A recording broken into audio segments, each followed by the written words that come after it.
UP में अखिलेश यादव ने इस लोकसभा चुनाव में वो कमाल कर दिया जिसके लिए सपा में लोग हमेशा सपा संस्थापक मुलायम सिंह यादव को याद किया करते थे। लेकिन अखिलेश 36 सीटों तक ऐसे ही नहीं पहुंचे। लोकसभा चुनाव से ठीक पहले उनके करीबियों ने ही उन्हें ऐसा धोखा दिया कि जब जब उन नेताओं को लेकर अखिलेश यादव से सवाल पूछा जाता तो अखिलेश के चेहरे पर शिकन साफ दिखाई देती थी। लेकिन जीत के बाद अब टाइम अखिलेश यादव का है और अब अखिलेश यादव जो फैसला करेंगे वही सपा में सर्वमान्य होगा।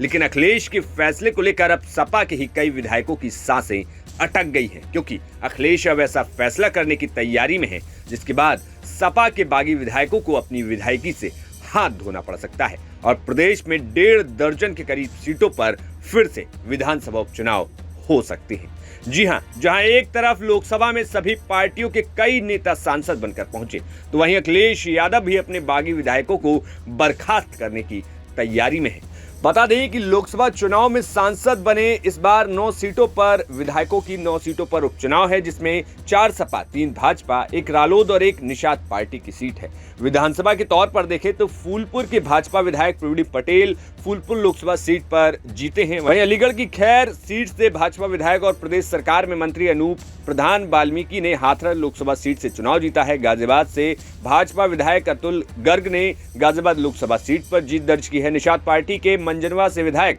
विनोद कुमार बिंद ने भाजपा के टिकट पर भदोही लोकसभा सीट जीती है।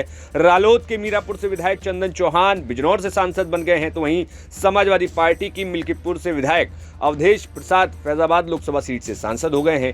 करहल से विधायक और नेता प्रतिपक्ष खुद अखिलेश यादव कन्नौज से जीते हैं और कटेरी से सपा विधायक लालजी वर्मा ने अंबेडकर नगर लोकसभा सीट से जीत दर्ज की है। इसके साथ ही कुंदरकी से विधायक जियाउर रहमान बर्क ने संभल लोकसभा सीट से जीत दर्ज की है।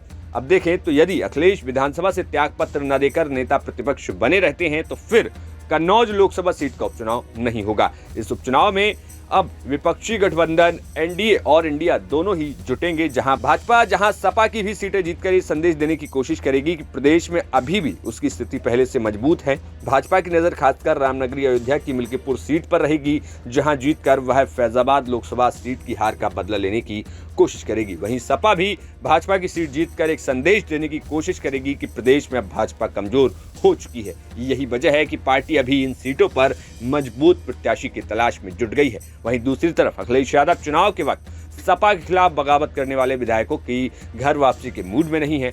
अब उनकी सदस्यता खत्म करने की तैयारी में है। इस संबंध में जल्द ही यूपी विधानसभा अध्यक्ष को पत्र भेजा जाएगा। सपा के बागी विधायकों में मनोज पांडे, अभय सिंह, पूजा पाल, राकेश पांडे, राकेश प्रताप सिंह, विनोद चतुर्वेदी और आशुतोष मर शामिल हैं।